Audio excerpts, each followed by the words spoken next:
Today, we'll be talking about the so-called football crisis at Liverpool. You know how football Twitter gets. 2 draws and suddenly you're fighting relegation. Let me break this down for you properly. Listen closely. Liverpool have lost 2 games all season. Top of the Premier League, you might as well say they've qualified for the Champions League knockout stages.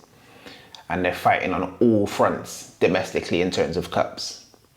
So for context, that's better than Klopp's 2019-2020 title-winning season at the same stage. So people are acting like this is 2010 Liverpool under Roy Hodgson, that era, signing players like Paul Konchesky. Let's get into the actual numbers. So against Man United, 53% possession. Against Forest, 69% possession. And I know, Forest drop off, try and kill you on the break. Fully understand. But what I'm trying to make you guys understand is they're still controlling games. But here's the interesting thing. Teams are starting to figure Liverpool out. If you notice in the Manchester United game, the game yesterday, and the game against Spurs, they're trying to go man for man in the midfield, so stopping Liverpool's central progression.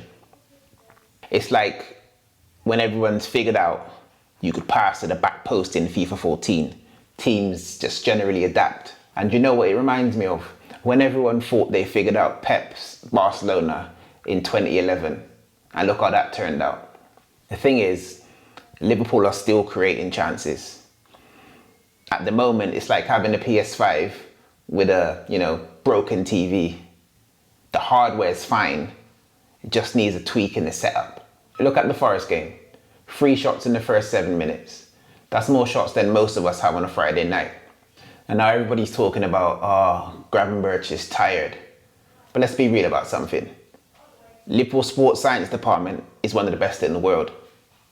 They've got more data on player conditioning than we've got on our lives.